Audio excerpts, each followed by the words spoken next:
Confident, vibrant, and quirky with an edge, this is 10 Minutes with Tiffany J.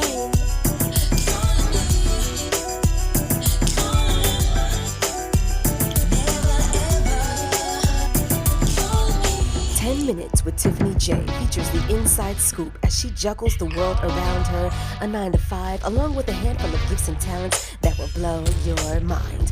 All things Tiffany J on her website at MissTiffanyJ.com. Now, let's get into the show.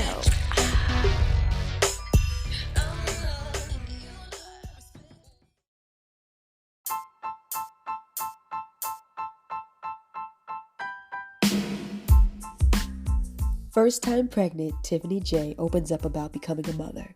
In her Diary of a Black Mommy, this starts the new season 6 of her 10 Minutes with Tiffany J podcast. Enjoy.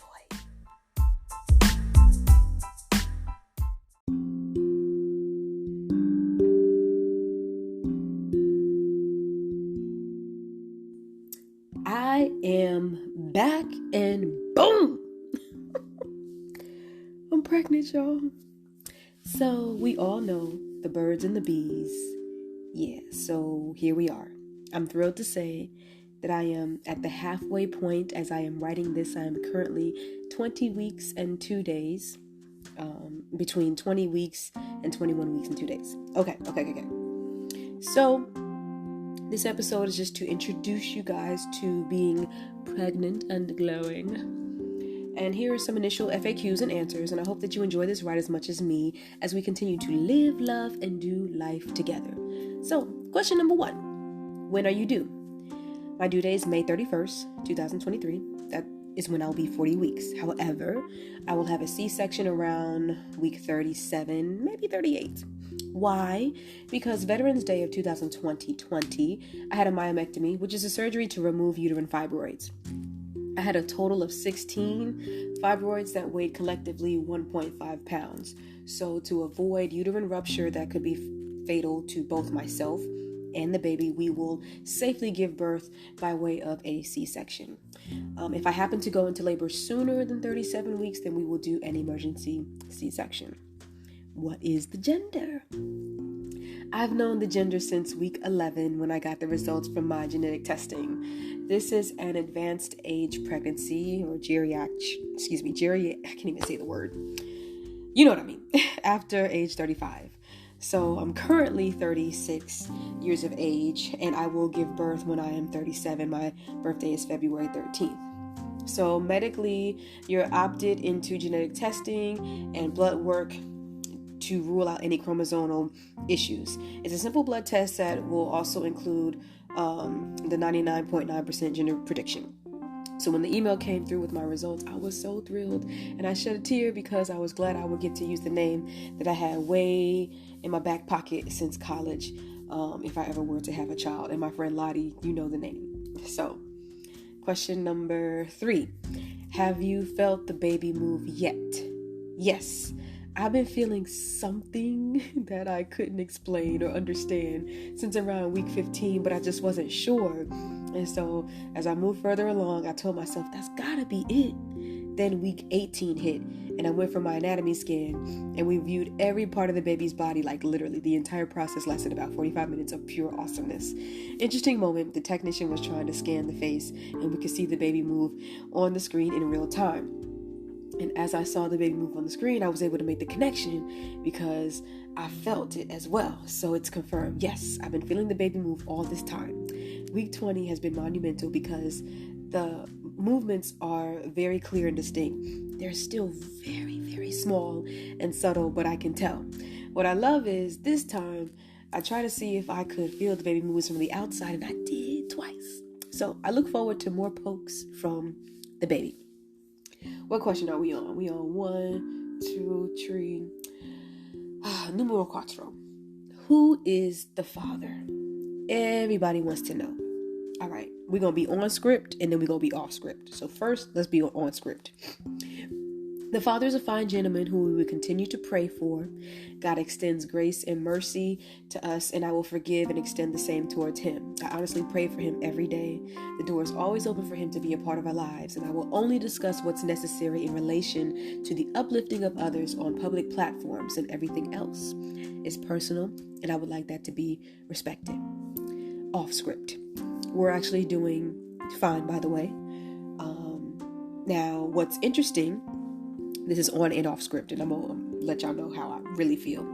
What's interesting that I do want to address is when people make these wild accusations out of nowhere.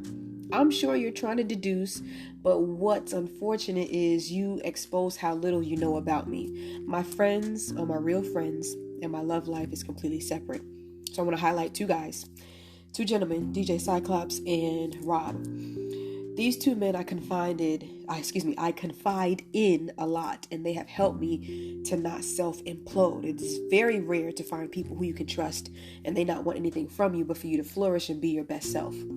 So I want to thank you both and to tons of others. So I'll shout you out now. Linwood, Devin, Lolo, OG Neil, Payne, Antoine Archer, FR Shouty, Chris, Majestic Art by Chris, Damon, John, Herschel, Lethal Weapon, Jay Owens, CB the Poet, Sarion, Street Madness Radio, Jared DJ Spins, John Seegers, Exotic Wave, just to name a few.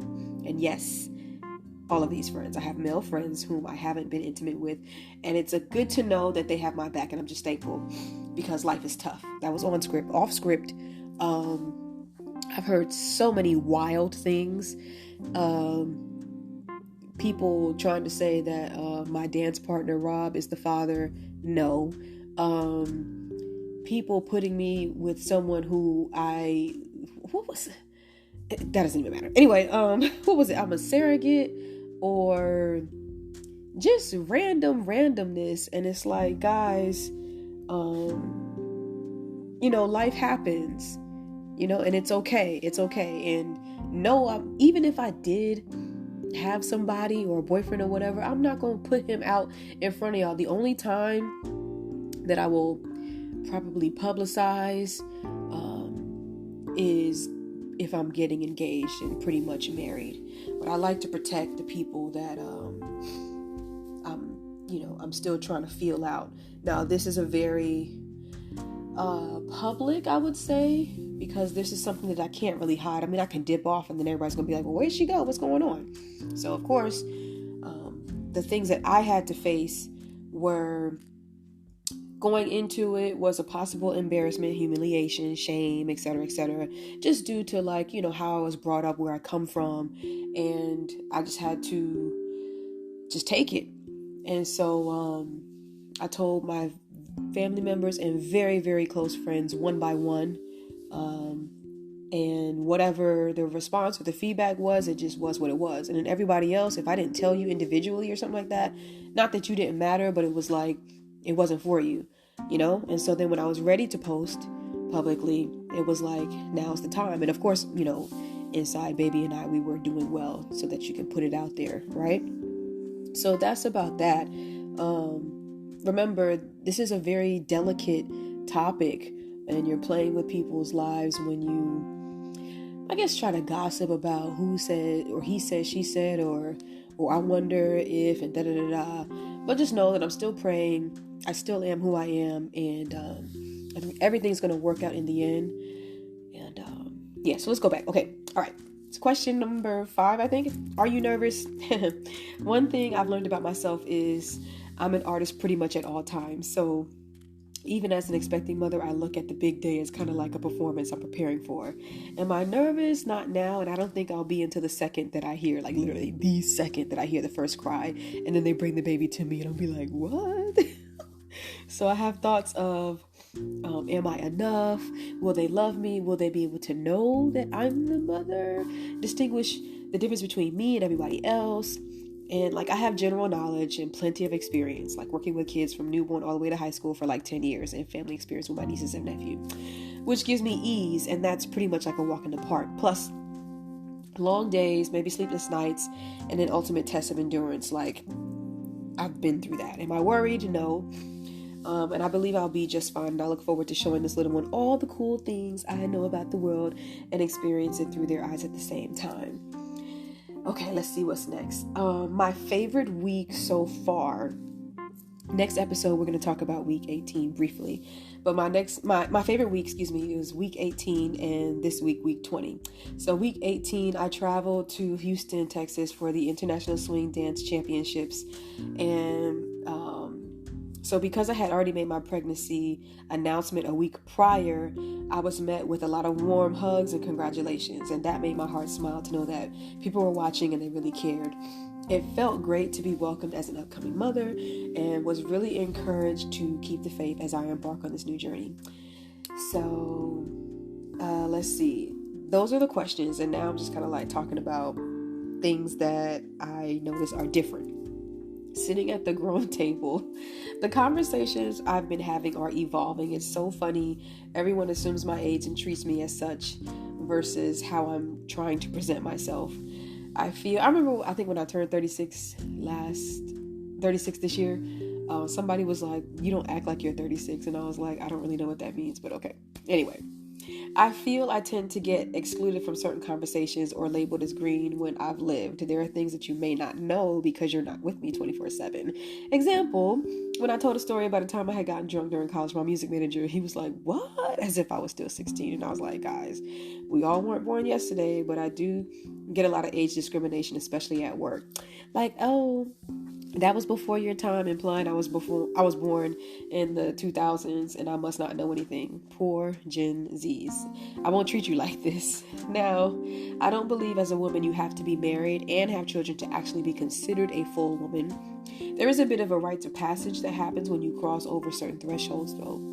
So traditionally, it's like you're welcome into this club, quote unquote, and there's a general head nod of understanding, which makes sense. I look at all moms and current pregnant women like, okay, I get it now. I'm not alone, and women have been doing this for years, and it's going to be okay. So let's see. Symptoms. I think this is a boring question because I don't really have many. I do have the round ligament pain and lower back pain. I had that a lot, definitely towards the beginning, and an itchy belly, so I try to rub it sometimes. Sometimes I have difficulty sleeping, larger breasts, sore nipples during the first trimester, and now they're just kind of heavy. I haven't really gone up a cup size. They're just fuller. And you know how the clips in the back of the bra, like instead of going to the smallest one, I'm on the widest one now. And then that becomes even tight, especially like after I eat. So I know my chest is expanded. I have rhinitis of pregnancy, which is called pregnancy congestion. It sounds like I have a constant cold, but it's just mucus buildup. Like I'll literally wake up in the morning and I'm just blowing my nose with nothing but like clear snot. So I have a humidifier to help with the air as far as it being dry. Okay, so my weight. My pre-pregnancy weight is 126. I'm a very petite person, pretty much 4'11", 5 feet, and that's what I usually weigh. Now, as of week 18, I was 144 pounds. That's like an 18-pound gain. It's not bad. My doctor wants me to go to about 30 pounds, which is actually a lot to me. I definitely feel the heaviness when I walk up the stairs, breathe, and when I dance in heels. The balls of my feet and my calf muscles, they work extra hard to hold the additional weight. Now, I'm still an athlete at my core. I ran track in middle school, high school, danced throughout college, and well into my adulthood. I also, before this, was running, doing drills, sprints, lunges, and occasionally doing weight training for toning. So all of these activities combined, they supply a great deal of accomplishment, and I truly believe they help me physically carry this child with ease. I did have one rough night, well, maybe two, but this one was a rough night, and so I'm gonna read it to you.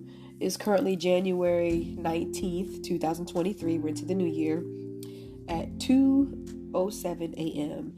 This is the first night that I've indulged into my insomnia. Most nights I would have been extremely exhausted from mental and physical weight of the day at work, and I just fall straight asleep after a full meal, right? Full and feeling fat, I would roll over numerous times until I found a semi-comfortable position and take about 1 or 2 Benadryls. Yes, doctor approved, and then go to sleep. But tonight I stayed up until 5 a.m. And it was great, minus the discomfort. And I hadn't done that in a while. Like, you know how you like binge watch something. So for the first time, this is like my update for you guys. I'm gonna not only do like Diary of a Black Mommy stuff, but I'll still be talking about all things Tiffany J. Of course, we're still working on music and dancing, but right now the focus in my life is bringing in a new person, and soon we will tell you the gender and the name. Thank you so much for listening.